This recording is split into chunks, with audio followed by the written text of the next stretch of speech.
E quando Deus não fala mais, o que a gente faz? Eu os convido ao texto de Gênesis, capítulo de número 12, por gentileza. Gênesis, capítulo 12. Eu vou ler os primeiros versículos de Gênesis 12. É um texto conhecido, não há muita coisa nova não, para você aprender, mas vamos lá. Gênesis capítulo 12, obrigado irmão, diz assim: o Senhor disse a Abrão: saia da tua terra, da tua parentela e da casa de teu pai, e vá para a terra que eu te mostrarei. Farei de você uma grande nação. Eu abençoarei e engrandecerei o seu nome. Você será uma bênção. Abençoarei aqueles que te abençoarem. Amaldiçoarei aqueles que te amaldiçoarem. Em você serão benditas todas as famílias da terra. Amém.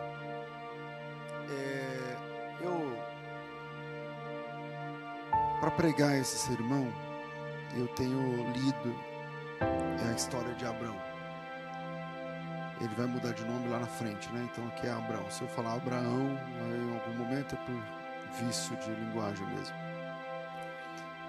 E algumas coisas interessantes eu tenho para compartilhar com os irmãos. Uma delas é que entre Deus chamar Abraão, quantos anos o Abraão tinha quando ele saiu de Harã? Quem lembra? 75. Então, se você está achando que você é velho, Deus fala com velhos. Então, tá tudo bem. Mas não é sobre isso que eu ia falar, não. Entre o chamamento de Abrão, com 75, e o nascimento do seu primeiro filho, Ismael, tem 11 anos. E a gente sabe disso porque no capítulo 16, verso 16, a Bíblia diz que Abraão tinha 86 anos quando Agar lhe deu à luz Ismael. Ou seja, nós temos um período de quantos anos entre o chamado e o nascimento de Ismael? 11 anos. Bom, isso não é nenhum, como eu disse, né, não é nada novo, nenhuma informação, é só ler a Bíblia que está aí na Bíblia estampado. Mas tem uma coisa interessante aqui, é que entre essa primeira data, essa primeira idade, 75, e essa segunda, 86, Deus falou com Abraão apenas 3 vezes. Apenas 3 vezes em 11 anos. Eu vou tirar aqui o capítulo 16 do jogo e vamos ficar até o capítulo 15, porque no capítulo 16 é essa lambança aí que a mulher de Abraão vai trazer a escrava, né, a serva, a Agar e tal, enfim. Mas do capítulo 12 até o capítulo 15 nós temos pelo menos 10 anos. Então vamos tirar um desses anos, que é a gestação e o nascimento de Ismael, e a gente vai entender que entre o chamado de Deus a Abrão, sai da tua terra, não sei o que e tal,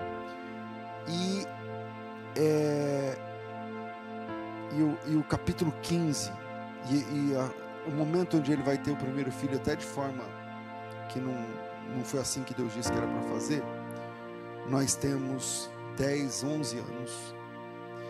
E o mais interessante é que nesses 11 anos Deus fala com Abraão 3 vezes. 3 vezes. Então, quais são as 3 vezes? Vamos lá. Mantenha a Bíblia aberta aí no capítulo 12, porque uma delas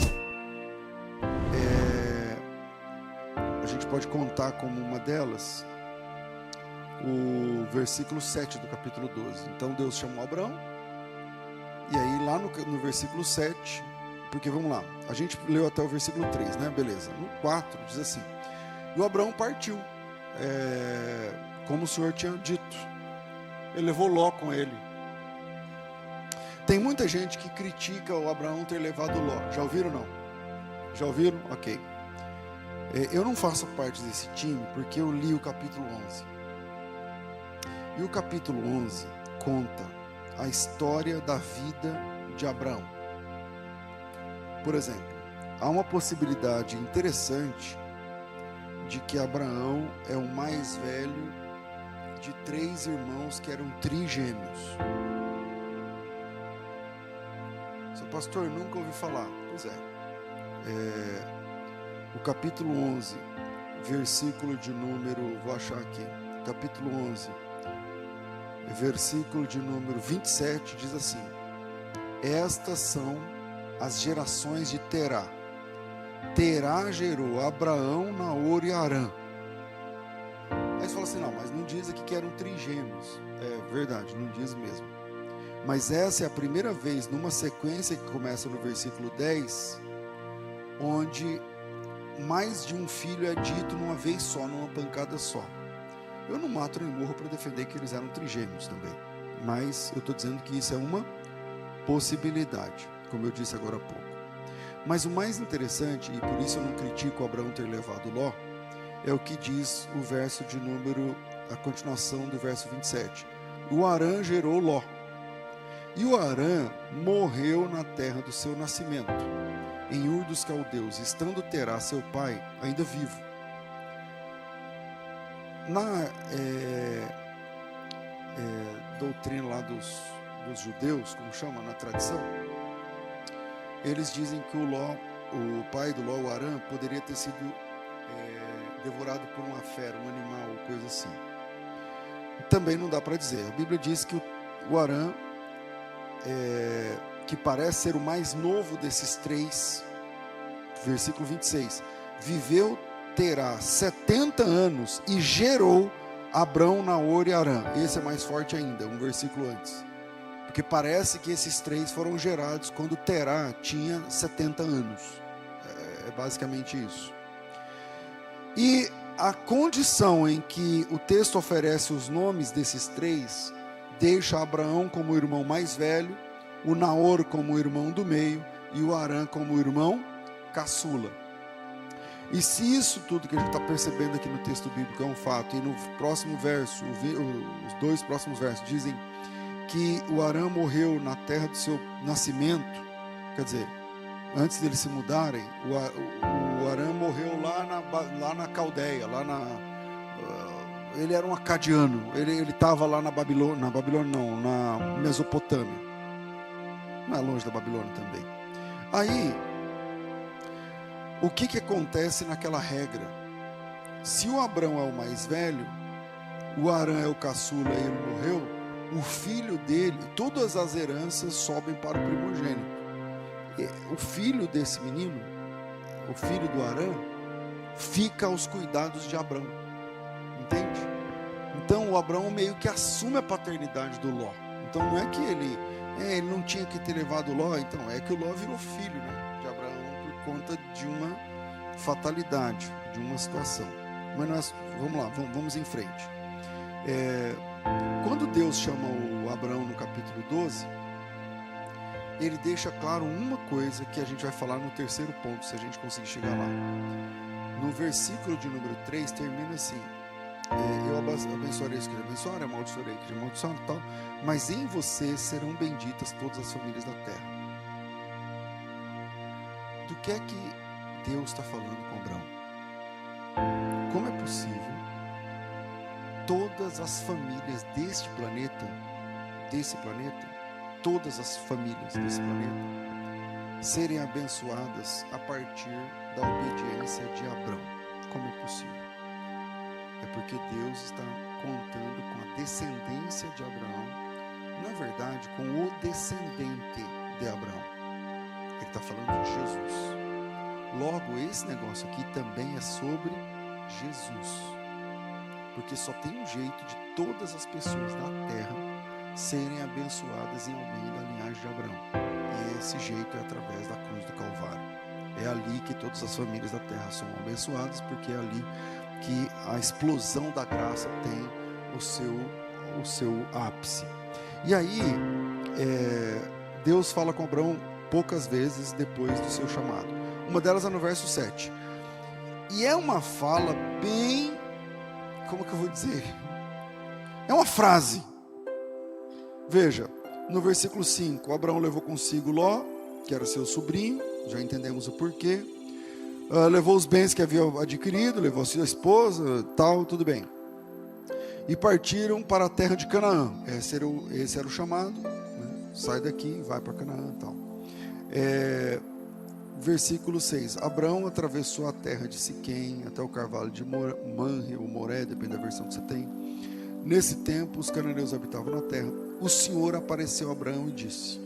Então temos aqui a primeira vez que Deus vai aparecer a Abraão, depois do chamado. Claro que aquela do capítulo 12 tem lá primeiro, então. Mas depois que o Abraão entra em rota de obediência, é a primeira vez que Deus vai falar. Tudo bem até aqui? Está no verso 7. E Deus aparece, fala uma frase e acabou. Veja o verso 7. Apareceu o Senhor a Abraão e disse: darei essa terra à sua descendência. Só é isso. Essa é a primeira fala que Deus... O Abraão está lá e aparece, não é uma voz, uma imagem, não sei. Eu vou dar essa terra para a sua descendência. Para a sua descendência, não é sobre ele de novo. Para a sua descendência. Vamos acumulando esse conhecimento para o terceiro ponto.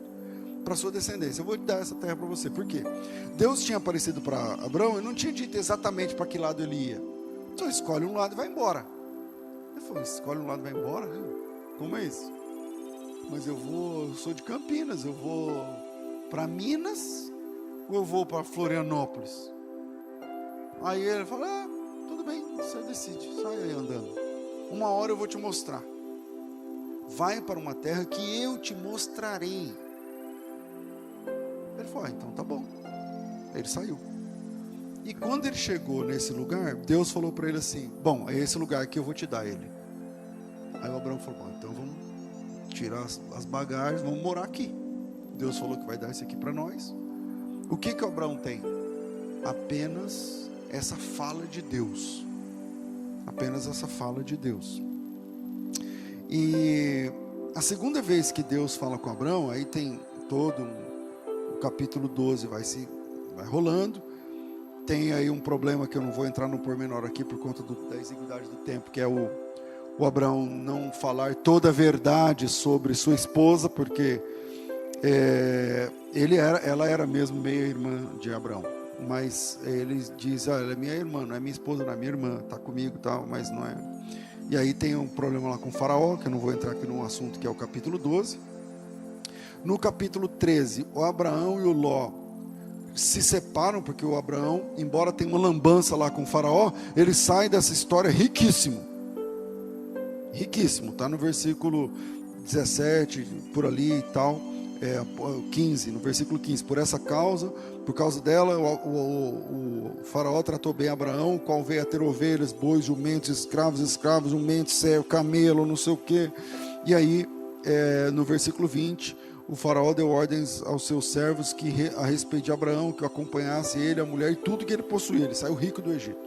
E aí ele vem com tudo que ele possuía, capítulo 13, verso 2, ele era muito rico, possuía gado, prata, ouro, bens, fez as jornadas, tal, volta para Canaã. E lá tem o esquema, lá, o problema dos pastores de Ló e os pastores de Abraão, e eles se separam. E a segunda vez que Deus vai falar com Abraão, depois do chamado, está no capítulo 13, verso 14, acompanha aí. O Senhor disse a Abraão, depois que Ló se separou dele: erga os olhos onde você está, para o norte, para o sul, para o leste e para o oeste. Porque toda essa terra que você está vendo, eu darei a você e a sua descendência. Então, de novo, pela segunda vez, Deus está falando com Abraão. Essa é a segunda vez. Em anos, os anos estão passando. E Deus está falando com Abraão, mas ele está falando sobre promessas. Então, a segunda vez, o Ló foi embora, ficou Abraão. E Deus falou: lembra os pontos cardeais? Norte, sul, leste, oeste? Lembro. Então, fica em pé. Aí ele ficou em pé, olha para frente, olha para trás, olha para a direita, olha para a esquerda. parecendo a musiquinha que a gente canta agora na igreja, para a direita, não sei o que lá. Ele falou, pois é, você está no meio da promessa. Essa terra vai ser sua. Aí o Abraão fala assim, legal. Não é legal isso? Interessante. Por que Deus não me dá logo a escritura e fala para mim, faça isso com sabedoria? Por que ele fica só... Eu cheguei na terra, ele falou, eis que você chegou na terra que eu vou te dar. A você e a sua descendência. Tá bom, vamos montar a barraca aqui. Aí ele monta, depois tem um problema lá com o pessoal do Egito, depois ele tem um problema com os pastores de Ló, aí despede e volta para o mesmo lugar. Aí ele volta para o mesmo lugar, ele diz que fica um altar, e Deus aparece novamente e fala assim, então, olha para a direita, para a esquerda, norte, sul, leste, oeste, não sei o que, eu vou te dar essa terra toda. Levante-se, versículo 17, percorra essa terra, no seu comprimento, na sua largura, porque eu vou dar essa terra a você. E aí, versículo 18, presta atenção, ele vai mudando as tendas, foi morar nos carvalhos de Manre, ali perto de Beté, a gente fala como? Tem um nome em português que eu esqueci agora, eu estou com o nome hebraico aqui, que é um lugar dos 7 poços lá, Beersheba, como fala em português? Berseba. E aí ele está por ali, e no capítulo 14 nós temos as guerras. O Ló foi morar em Sodoma, não deu certo, deu ruim para o Ló, uma guerra que não tem nada a ver com Ló, 5 reis contra 4, e os 4 eram mais poderosos, porque houve uma revolta, e o rei que mandava nos outros 3, que eram dos 4 lá, chamado Kedorlaomer, foi lá e liquidou todo mundo, levou todo mundo cativo e incluía Ló. O Abraão estava de boa, foram falar, o Ló foi levado cativo. Ele falou, o quê? Ele pegou 318 guerreiros, por alguma razão o pessoal da Universal gostou desse texto, e pega 318 pastores, e sai ungindo e falando, não sei o que lá. Não tem nada a ver. Ele pegou 318 guerreiros, nascidos na sua casa, e foi lá e falou assim, vamos resolver esse problema aí, com o tal do Kedorlaomer, não é, ele é o bom? Então agora ele vai conhecer quem é o bom. E aí ele vence esse rei. Esse rei, ele pilotou uma coalizão de outros 3, eram 4, que venceu 5, essa coalizão. E nesses 5 estava Sodoma, Gomorra, estava algumas cidades ali, Vale de Elá e tal. Aí eles venceram, saíram perdedor, o Ló perdeu, foi levado cativo. Avisaram para o Abraão não gostou dessa ideia, falou, não, vamos lá resolver. Foi lá e ganhou desse rei que era o chefe da coalizão poderosa lá e tal, e quem ficou poderoso foi o Abraão. O Abraão foi lá e voltou com almas, ele não voltou só com dinheiro, ele voltou, porque na guerra, a lei da guerra, os despojos, o Ló tinha sido alma levada pelo rei Kedorlaomer, e aí o Abraão voltou e ele ganhou todo mundo e é tudo dele agora. E aí, quando ele está voltando, o rei de Sodoma até falou com ele, você vai ficar com tudo para você, porque nossas coisas estão aí no meio, né? Você veio salvar a gente, não foi? E aí ele falou, não, eu não quero nada que não seja meu não, fica tranquilo, porque eu vim buscar meu sobrinho. E aí, nessa volta dessa guerra, o Abraão, pelas contas aqui, já tem 8 ou 9 anos do seu chamado. E Deus falou com ele uma frase, uma vez, e essa frase no modo aumentado a segunda vez. É só isso que Deus falou para Abraão. Primeira vez que Deus falou com Abraão depois do seu chamado, eu vou te dar essa terra para você e para sua descendência. E aí, o que mais? Fala mais. Não, é só isso aí. Eu saí de Ur dos Caldeus, né? Isso dá mais de 1000 quilômetros. Outra língua, outro povo, outra nação. Aí o Senhor me dá uma frase. Isso aí. Bom, Deus nem falou isso aí. Isso é o que eu estou pensando. Deus falou nada. Só falou a frase. Beleza. Tempo depois, ele volta depois do Egito e tal. Deus falou, lembra que eu te falei? Foi bom o Senhor aparecer. Tudo bem? Estou aí, né? Já tem aí 5, 6 anos e tal. Aí Deus falou, para a direita, para a esquerda, para frente, para trás, isso aqui, dá ré, é tu, eu vou te dar tudo. Foi bom, acabou. Terminou. Aí ele entra na guerra, volta da guerra. Quando ele está voltando da guerra, e aí Deus não está falando com ele mais. Aí ele está voltando da guerra, vitorioso, lá com o tal dos 318. E aí, quem ele encontra? Melquisedeque. E o Melquisedeque é um dos reis, é um rei também. Só que o Melquisedeque, ele se apresenta como rei e como sacerdote do Deus Altíssimo. E aí tem um esquema no hebraico, não dá tempo aqui, que é o nome que aparece ali. Porque o Melquisedeque, conforme a gente chama, na vida real ele chama Melchizedek. E aí esse cara, esse sacerdote, ele fala assim: você que é o Abraão? Isso eu pensando, não está escrito assim na Bíblia. Você que é o Abraão? Sou. Ah, Deus tem falado com você, né? Ele falou: tem, mas ele mandou eu sair da minha casa, eu saí. Quando eu cheguei na terra que eu entendi que era ali, ele falou: é aqui. Ah, e que mais?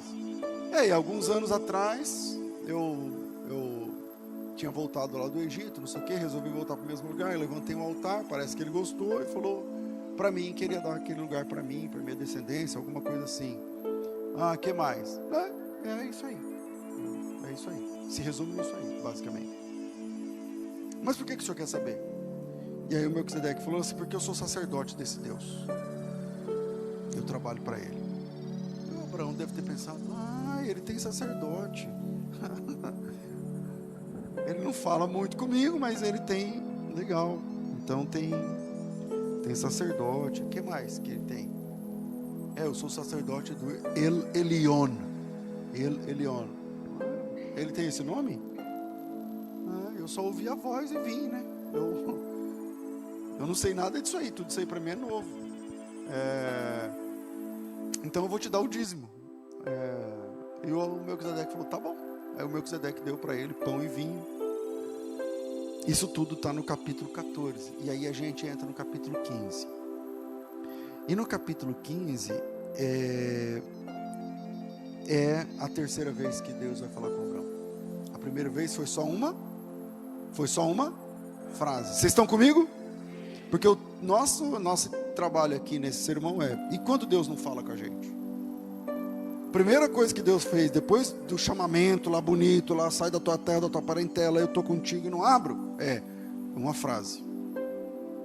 A segunda é uma frase no modo aumentado, com mais detalhes, para a direita, para a esquerda, não sei o que lá, tudo bem. E depois chão, tempo, anos e anos.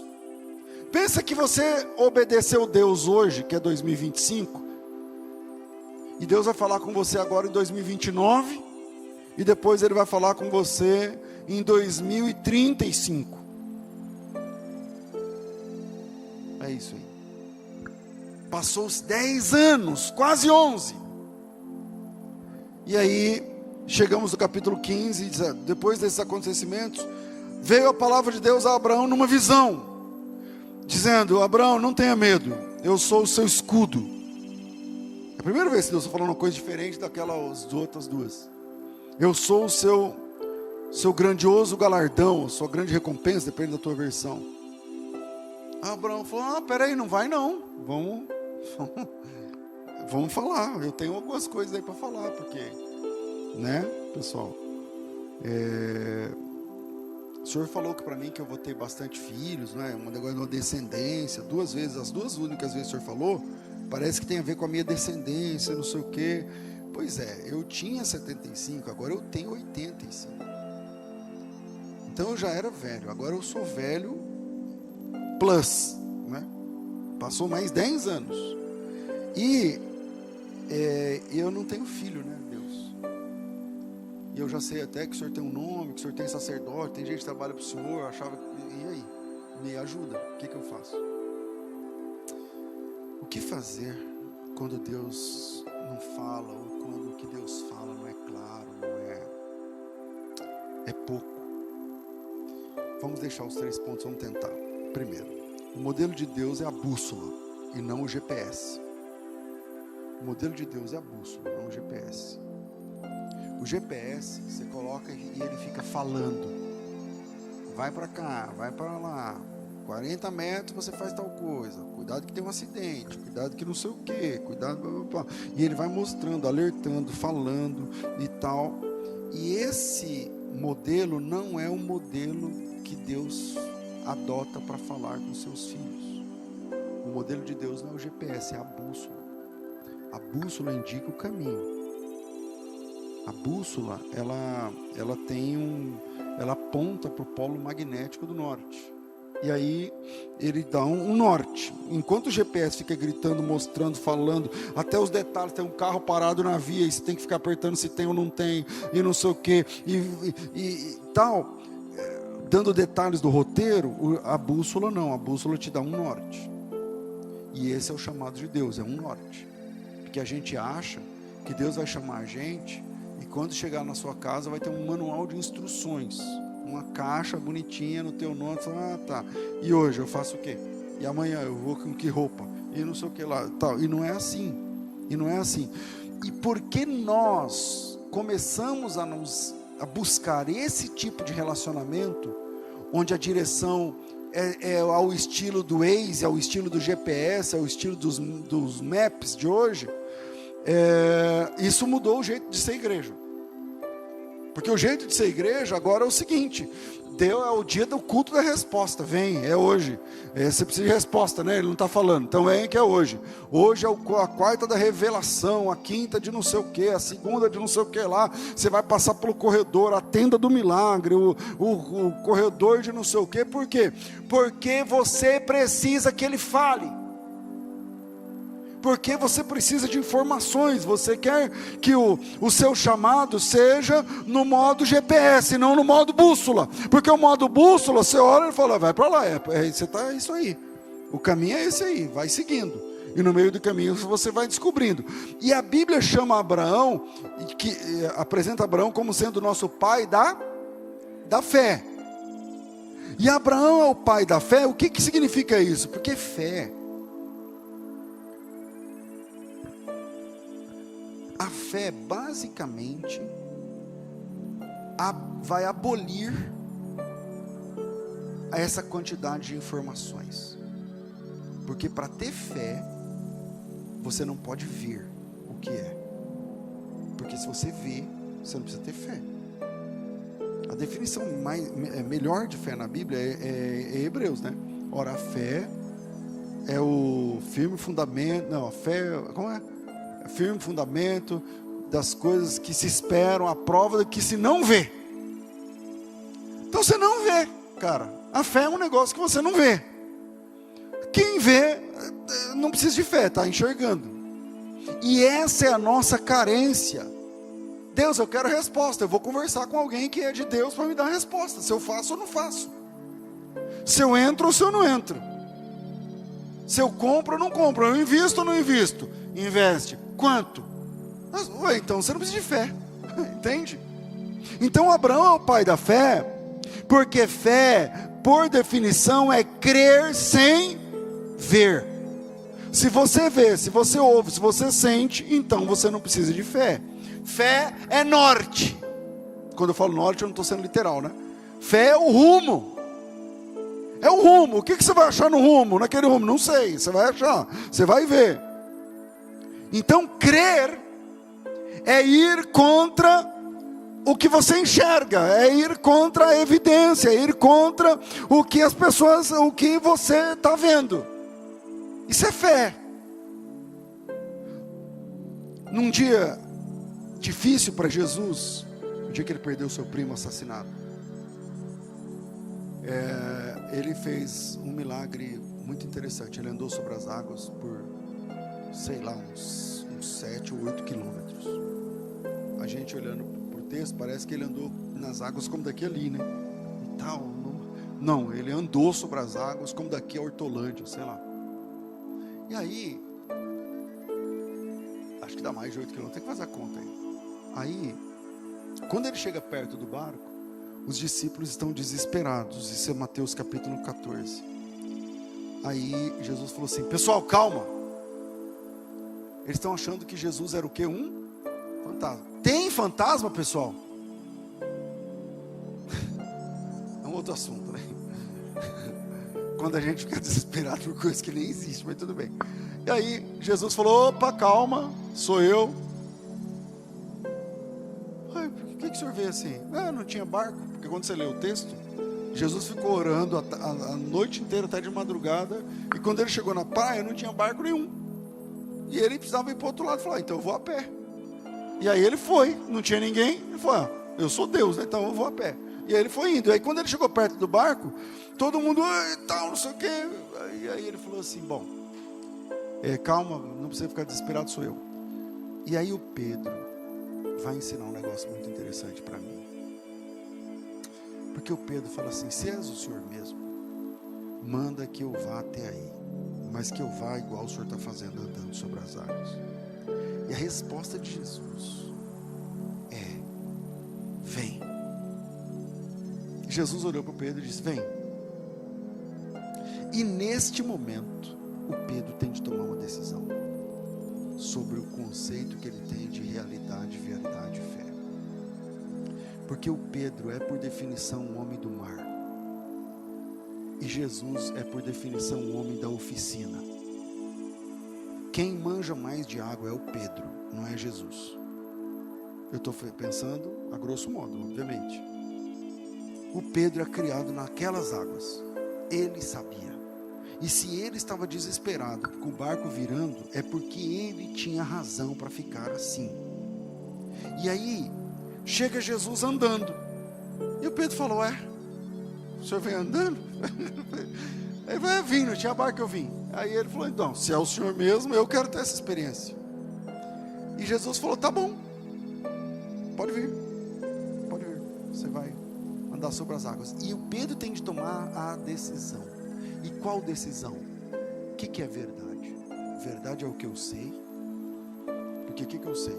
Eu sei que um cara em pé na flor da água afunda.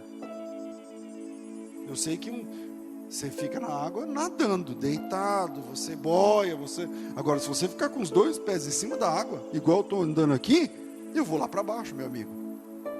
Não tem saída para mim. Eu vou ficar em pé lá no fundo. É isso que eu sei. Eu sei sobre água, é isso. Mas ele está dizendo: vem. E ele está dizendo: vem. Então eu tenho que tomar uma decisão sobre o que eu acredito. O que é verdade? Verdade é o que eu sei sobre mim, sobre água, sobre barco, sobre tempestade, sobre a vida. Ou verdade é o que Jesus Cristo de Nazaré está falando para mim? O que é verdade? Eu tenho de tomar essa decisão agora. E quando ele põe o pé na água, ele tomou essa decisão. Verdade não é o que eu sei, verdade é o que ele diz. Verdade não é o que eu aprendi, verdade é o que está saindo dos lábios dele. O que ele está falando é a verdade.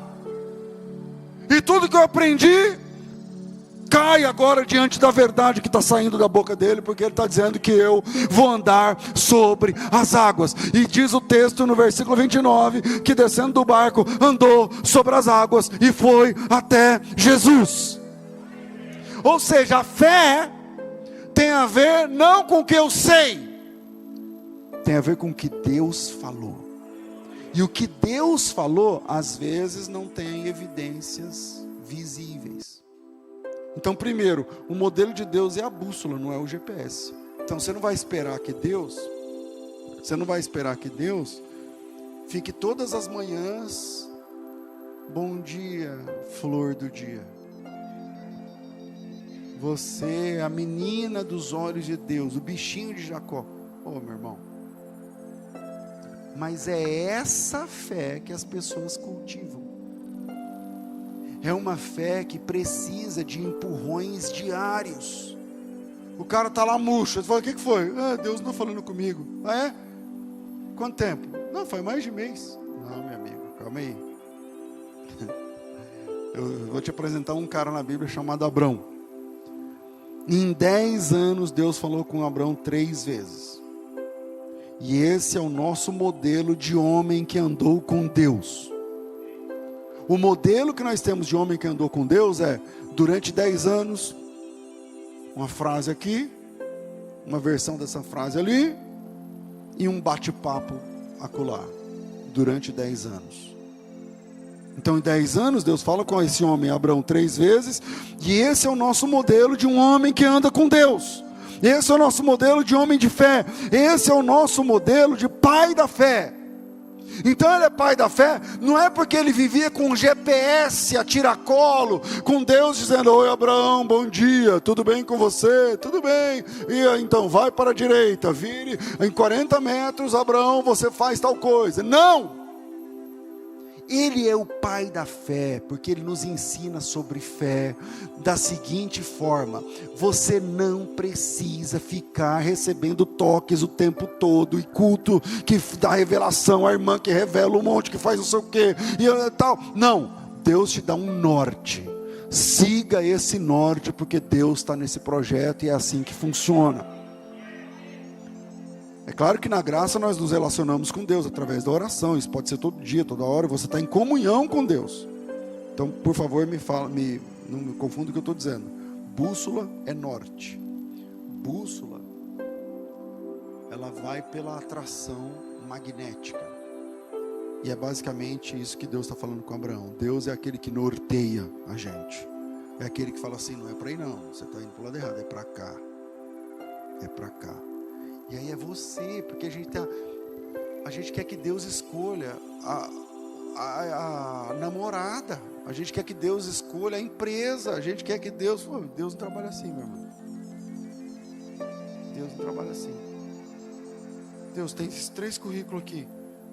Qual que é o que o senhor, mamãe mandou bater? E aí vai, esse aqui é o que Deus falou. Não é assim que funciona. Essa é uma fé infantil.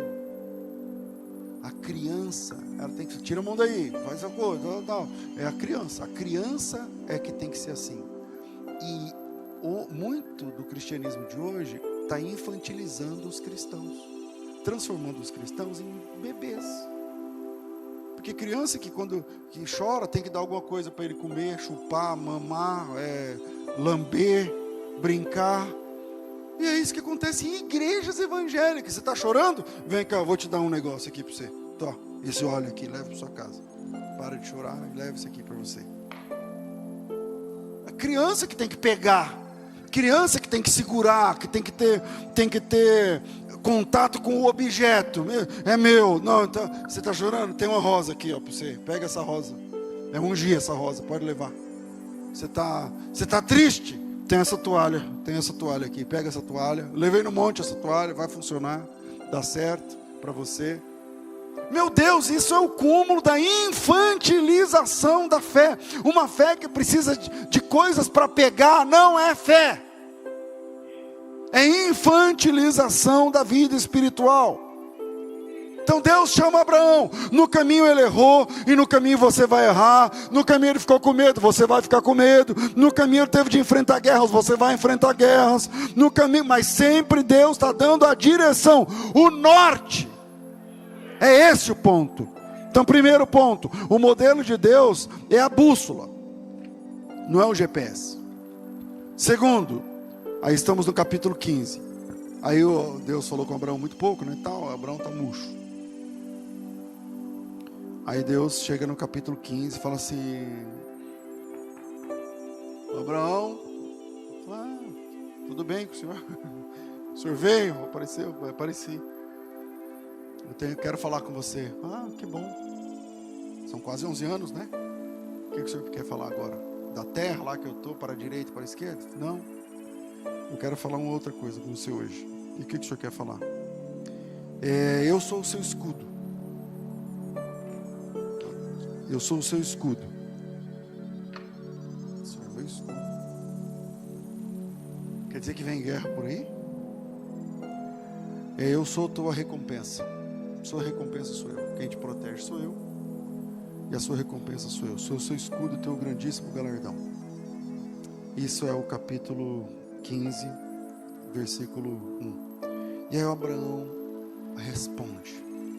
Então essa é a terceira, né? Das outras 2 vezes, Deus falou e acabou, né? Agora o Abraão vai responder.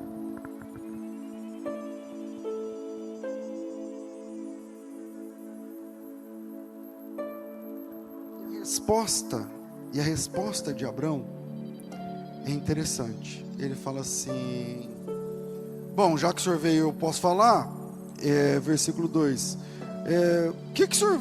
Qual que é a ideia aqui? Porque eu não tenho herdeiro, né? O senhor fica falando da minha herança, que eu vou ter multidão de filhos, não sei o que lá, e eu não tenho herdeiro nenhum, né? Se eu morrer agora, eu já estou velho, eu tinha 75, agora eu estou em 85.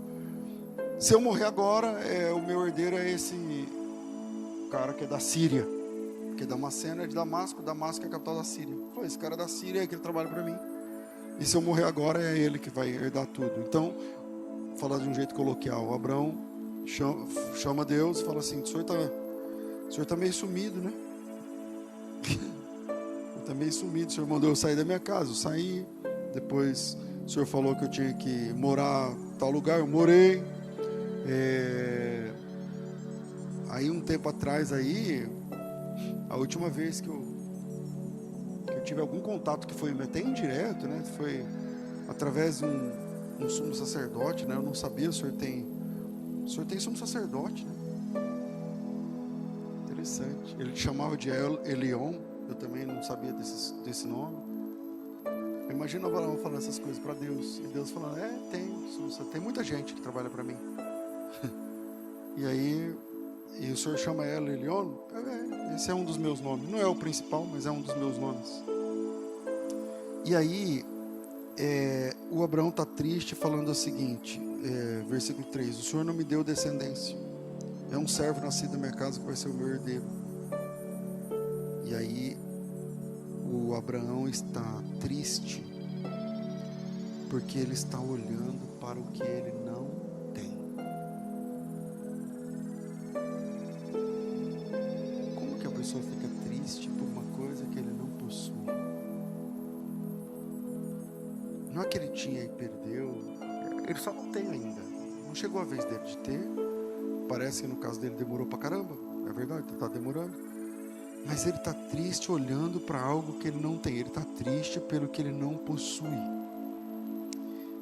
E isso é o segundo ponto, né? Ele está dentro da tenda, enclausurado. E a clausura é um problema. Porque a clausura atrapalha a nossa relação com Deus. A clausura atrapalha a nossa relação com Deus. Clausura atrapalha. Quando eu digo clausura, não estou dizendo a pessoa que não sai do quarto apenas. É também. Mas a pessoa que não quer mais viver com Deus por conta de uma decepção. Então ela se fechou na vida dela e Deus está fora. E o Abraão, não estou dizendo que o Abraão fez isso, tá? Mas o Abraão naquele momento está triste. Como eu sei disso? Pela fala de Abraão. Deus fala: eu sou o seu escudo, sou o seu galardão. Ele fala: então, mas filho mesmo que é bom, não. Eu não tenho. O Senhor prometeu, falou que eu ia ser. Teve uma frase que o Senhor falou: o Senhor ia dar aquele lá para mim e para minha descendência. Só que até hoje eu moro de aluguel. O Senhor não me deu, eu não estou vivendo naquela casa. Eu vivo na casa, mas eu pago aluguel.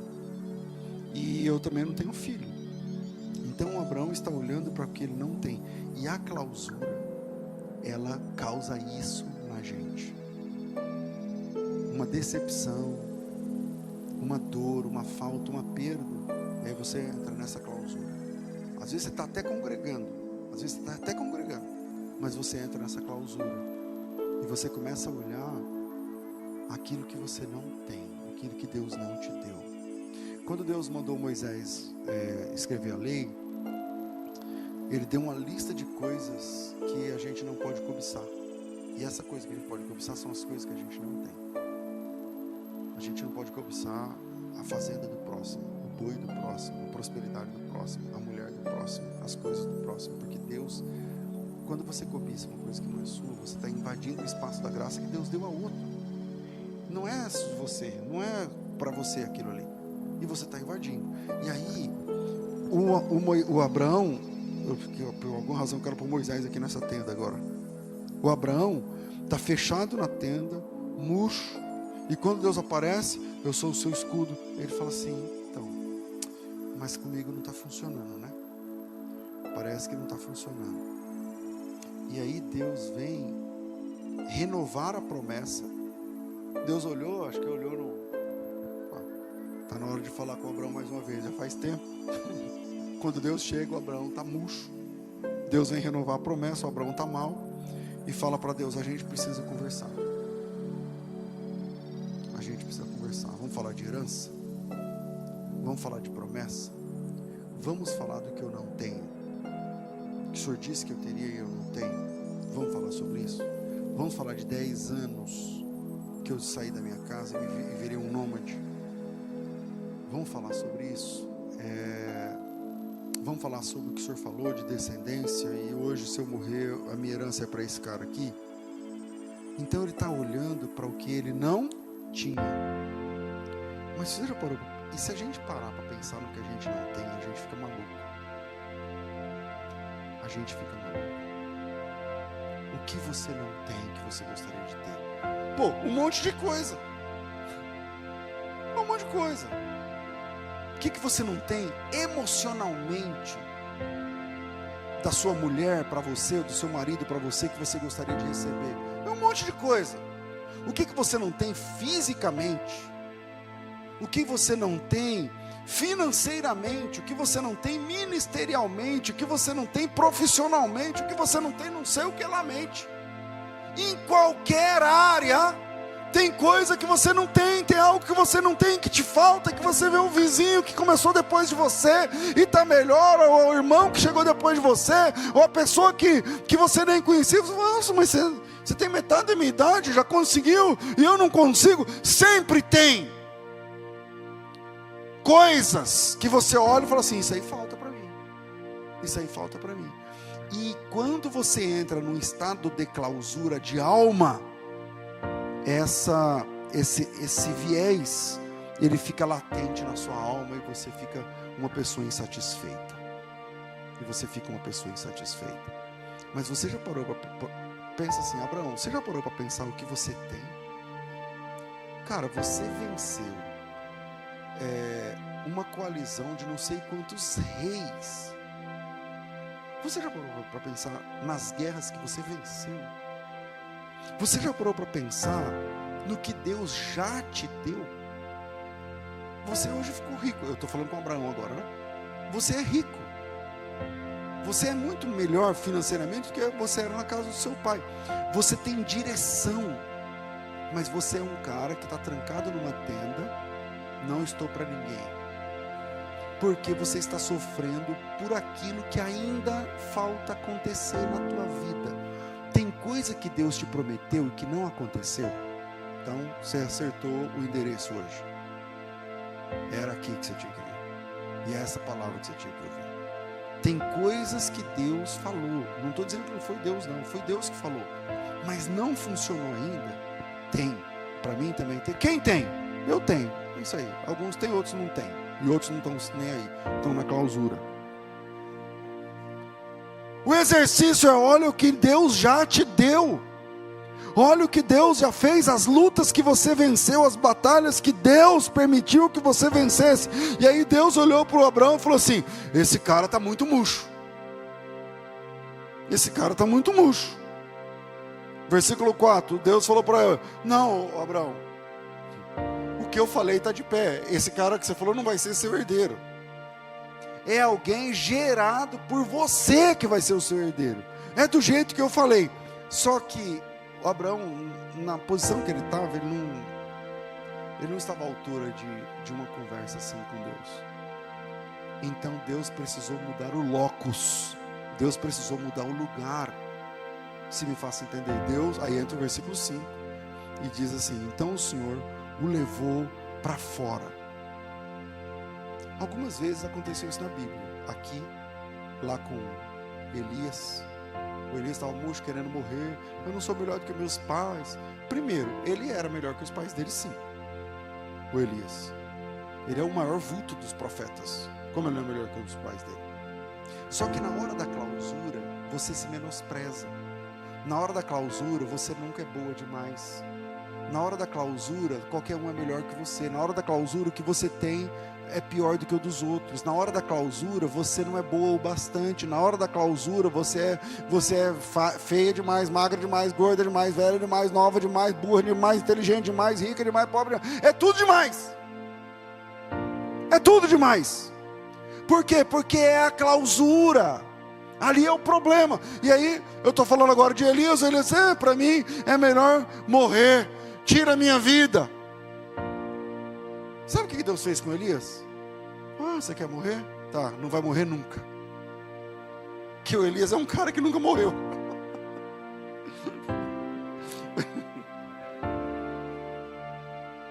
Ué, você está querendo morrer? Eu vou te falar o que eu vou fazer com você. Isso tem uns 3.500 anos. E o Elias está vivo. Entendeu?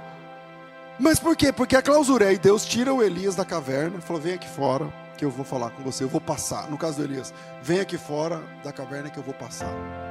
No caso do Abraão, está lá morando, não tem ninguém, não sei o quê, para mim é difícil, eu sou velho e tal, o Senhor falou, mas não está funcionando. Aí Deus, no versículo 5, leva para fora e fala, vem aqui fora. Vem aqui fora. Aí de dentro, não vou falar com você aí de dentro. Vem aqui fora, muda o locus. Muda. Você tem que mudar. Porque eu quero te mostrar um negócio que está aqui fora. Aí o Abraão foi lá, pensa Deus colocando o dedo no queixo do Abraão e falou, levanta a cabeça, olha lá em cima. Conta as estrelas. Você consegue? Conta, vai, temos tempo. Você não está reclamando que eu só falo uma frase e vai embora? Temos tempo. Conta as estrelas. Contou até quanto? Conta de novo. Perdeu? Tá.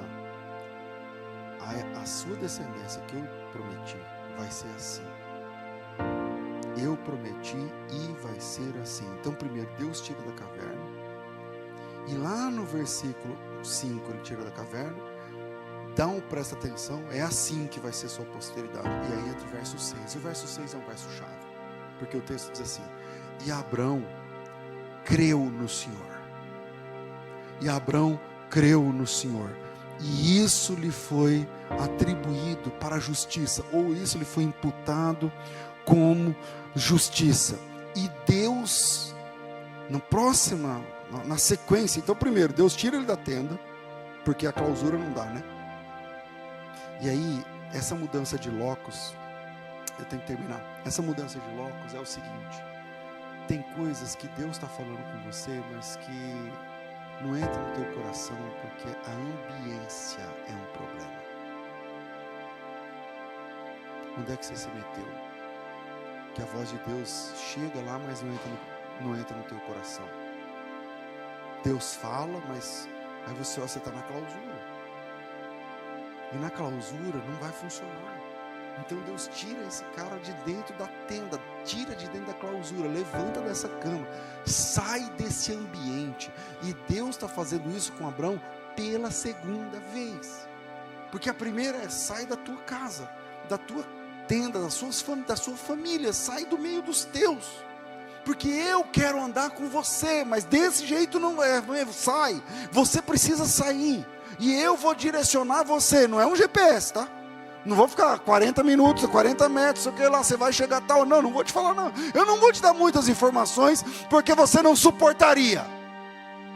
Não é porque eu sou mau, é porque você não aguenta ouvir.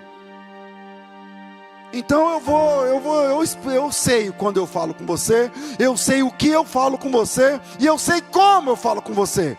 Deixa comigo. Mas o que eu falei vai acontecer. Saia daí. Aí ele saiu, conta as estrelas, contou, perdeu. Então é desse jeito. E aí entra o verso 6, que é um verso chave. Ele creu, e isso foi imputado com justiça. E quando ele acreditou, acontece muda o padrão. Porque o verso 7 e o Senhor disse: eu sou o Senhor. Aqui aparece o tetragrama, mas não temos tempo para falar sobre isso. Aqui, Deus bate no peito e diz para Abraão assim: você está triste, né? Você não está entendendo, né? A conta não está fechando, né? Fui eu que tirei você de lá. Deus bate no peito e fala para Abraão: fui eu. Fui eu que tirei você de Ur dos Caldeus. Fui eu que mandei você vir para essa terra. Fui eu. Eu estou no controle. Você pode não ouvir a minha voz todo dia, mas fui eu que fiz você chegar até aqui. Eu estou no controle, você vendo ou você não vendo. Eu estou no controle, você me ouvindo ou não ouvindo. Eu estou no controle, você sentindo ou não, fui eu. Eu tirei você de lá, eu trouxe você aqui, e eu estou no controle da sua história e da sua vida. E aí, acho que o Abraão precisava dessa conversa, porque na sequência, Deus fala com Abraão nesse nível, né? Bate no peito e diz: foi eu que fiz isso. Aí o Abraão, agora humilde, diz assim: como que eu posso saber tudo isso que o Senhor está me falando agora? Porque essa é a nossa primeira conversa franca, né? Que a gente está falando. E Deus fala assim: você quer que eu abra um pouco da cortina? Sabe, pensa que a glória de Deus ficava dentro da cortina, né? Eu estou falando do arquétipo do templo, do tabernáculo, está dentro da cortina. Você quer que eu abra assim um pouquinho da cortina para você? É só para ter uma base. Deus falou assim: então vá ao sacrifício. Aí ele fez um sacrifício grande e tal. Eu queria muito trabalhar esse sacrifício, não dá tempo. E aí ele falou assim para Abraão: bom, senta que eu vou te explicar algumas coisas, já que você quer saber. E aí o Abraão sentou, e Deus diz assim: é o seguinte, 13, verso 15 e 13. Você quer que eu abra um pouquinho da cortina, né? Tá bom. A sua posteridade vai ser peregrina numa terra que não pertencerá a ela. E ela também vai sofrer a escravidão e vai ser escravizada por uma terra sem merecer. E isso vai durar 400 anos. Você está achando que você está velho porque você tem 80 e pouco? Isso vai durar 400 anos. Eu estou falando da sua descendência. Mas calma. Você não quer saber? Depois que passar esses 400 anos, eu vou julgar esse povo, essa nação que escravizou o seu povo. E eles vão sair de lá com muitas riquezas. Você sabe que eu faço assim, como fiz na sua vida, e você ficou rico, né? Então, eu vou fazer isso na sua descendência. E eu só não dou aquela terra para eles agora, porque a medida do pecado dos amorreus ainda não está cheia. Dorme com esse barulho. Deus falou para ele assim: você vai morrer e vai descansar em paz na sepultura. Na 4ª geração eles vão vir para cá. Lembra que eu falei para você na primeira vez que eu ia dar essa terra para a sua descendência? Porque a primeira frase foi essa. Eu falei: vou usar isso no 3º ponto. Não sei se vou conseguir. Lembra que eu falei que era sobre descendência, Abraão? Lembro. Então, depois desses 400 anos, depois dessa escravidão, depois dessa experiência terrível, eu vou trazer essa descendência sua para cá, para essa terra, e vou dar ela de papel passado para vocês. Vocês serão os donos mesmo. Por isso que a primeira vez que eu falei com você foi só uma frase: falei, eu vou dar a você essa terra e a sua descendência. Eu só não disse quando. Mas como você está aperreado, eu estou abrindo um pouquinho da cortina. Aí ele falou: mas por que tem que demorar tudo? Então nas minhas contas aqui já vai dar uns 500, 600 anos tudo, né? Mas você é bom de conta. Você é bom de conta. Eu falei: então, mas eu estou preocupado que eu vou morrer agora? Pois é. Mas você não queria saber? E por que o senhor não faz assim? O senhor pode fazer assim, fazer tudo hoje? Posso. Mas nem tudo que eu posso eu devo fazer. Porque a medida do pecado dos amorreus ainda não está completa. Tem um povo lá que chama os amorreus, e eles têm um crédito ainda de pecado contra mim, na minha conta, porque eu faço contas.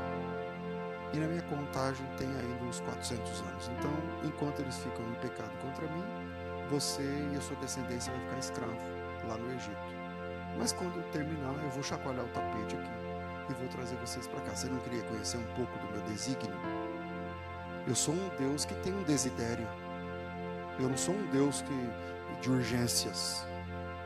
Eu sou um Deus de importâncias. E isso é o que eu tenho que fazer na sua vida. tem muito mais, mas eu só quero te mostrar uma fagulha. Você vai morrer em paz, e eu estou cuidando de todos aqueles que vierem a partir de você. É isso que basta. E aí eu vou para o terceiro ponto, só vou citar aqui por conta do nosso tempo, que é: o chamado de Deus não é só sobre você, mas sobre o que vem depois. O chamado de Deus não é só sobre a gente, é sobre o que vem depois. E o que vem depois é muito maior e muito mais profundo do que a gente apenas. E Deus está mostrando isso com Abraão na prática. Deus está mostrando isso com Abraão na vida real. Deus está mostrando isso com Abraão, dizendo: eu prometi, eu falei que lembra que eu falei que a partir de você, da sua obediência, todas as famílias da terra serão abençoadas? Lembro, eu até não entendi na hora, né? Mas por quê? Então, não é sobre apenas a sua pessoa, mas é sobre o que você gera. É sobre o que você gera. E aí, nesse último ponto, o chamado de Deus não é só sobre você, mas sobre o que vem depois. É que, não, desliga aí, né, mano? Vai ficar tocando. É que Deus está dizendo para Abraão: você quer saber? Então, a sua descendência vai ser assim, assim, assim, mas eu estou no controle. E da sua descendência virá alguém que, por causa dele, todas as famílias da terra serão benditas. Ou seja, o nosso chamado não é sobre... Irmão, Deus cuida, tá? De você, com o carro, da situação lá com o carro que você não sabe o que fazer, da situação lá que não sabe se contrata ou não contrata, se assina ou se não assina. Deus cuida, eu creio, Deus fala, tá tudo bem. Mas não é só sobre isso. É sobre o que vem depois. É sobre gerações, é sobre aqueles que nós geramos, é sobre aqueles que nós alcançamos, é sobre aqueles que Deus nos coloca como responsáveis, às vezes espiritualmente, ministerialmente, às vezes é de laço consanguíneo, às vezes não é. O chamado de Deus se derrama para além da vida daquela que Ele chamou. É muito além, e que Deus está falando para Abraão, falou assim: não, você está preocupado com você? Eu não cuido de você, eu cuido de bilhões. Eu cuido de bilhões. Eu cuido de trilhões. Eu cuido de tudo, de todos e ao mesmo tempo. Então o chamado de Deus começa com a gente. Começa com a mudança do locus, começa com a obediência, começa com você conhecendo Deus. Você nem sabe o nome dele, você nem sabe se ele tem sacerdote ou não, você nem sabe como é que funciona, mas você está obedecendo. Ele falou, você está seguindo, você está obedecendo. É na bússola, é no norte, é no rumo. Vai no rumo que ele mandou, siga no rumo que ele falou. Ele vai falar depois, pode ser que não fale muito, mas continue no rumo. Pode ser que ele não dê todas as informações, continue no norte. Pode ser que ele não fale aquilo que você queria ouvir, continue seguindo. Pode ser que ele não diga aquilo que você gosta de saber sobre você, porque ele diz para Abraão: você vai morrer, cara. Você queria saber? Você vai morrer, bicho. Você vai para a sepultura, em paz, com seus pais. E você não vai ter escritura da terra. Mas eu estou no controle de tudo. Porque não é só sobre a sua vida e o seu chamado. É sobre tudo que Ele poderá produzir. Deus abençoe vocês em nome de Jesus.